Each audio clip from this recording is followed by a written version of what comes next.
In November 1558, England stood on the edge of uncertainty. Queen Mary I, plagued by illness and political failure, passed away at the age of 42. With no surviving heirs, the crown passed to her half-sister, Elizabeth. Just 25 years old, Elizabeth stood at the threshold of power, the daughter of a disgraced queen and a controversial king, ascending to the most powerful position in the realm. The news of Elizabeth's accession was met with cautious optimism by the people of England. The country was exhausted after years of religious persecution, political instability, and foreign alliances that had drained the kingdom's resources. Many hoped Elizabeth's rule would mark a return to peace and national unity. Her coronation was scheduled swiftly. On January 15, 1559, Elizabeth was crowned Queen of England in a grand ceremony at Westminster Abbey. The coronation not only legitimized her authority, but also publicly affirmed a new chapter for the kingdom. Elizabeth was aware of the challenges she faced. Her legitimacy, though recognized now by Parliament and the people, remained questioned in Catholic Europe. She inherited a country in debt, divided by religion and surrounded by powerful rivals. From the beginning, Elizabeth made calculated and symbolic decisions.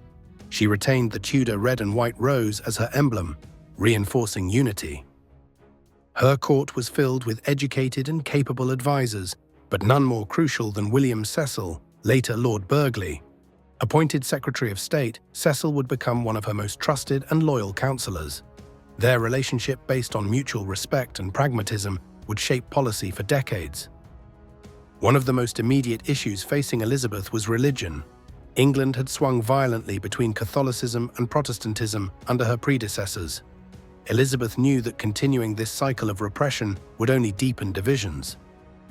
In 1559, she introduced the Elizabethan Religious Settlement, a cautious middle ground that re-established the Church of England, restored the Book of Common Prayer, and declared her supreme governor of the Church, not head, to ease concerns of those uncomfortable with a woman in spiritual authority. Another early issue was marriage. Parliament and foreign courts pressed Elizabeth to choose a husband, seeing marriage as essential to securing the succession and protecting the kingdom. But Elizabeth remained non-committal, carefully avoiding binding herself to any alliance, foreign or domestic. Rather than weaken her position by marrying hastily, Elizabeth strengthened her image as the Virgin Queen, a sovereign married to her realm. Her early reign was not without threats. Mary, Queen of Scots, posed a dynastic and religious challenge, and Catholic factions within England looked to her as the rightful heir. Across the Channel, France and Spain observed Elizabeth's rise with caution. Yet Elizabeth moved carefully, appointing ambassadors who could manage foreign tensions while focusing on internal reforms. Thus, Elizabeth's accession did not merely mark a change of monarch. It was the beginning of what would become one of the most iconic reigns in English history.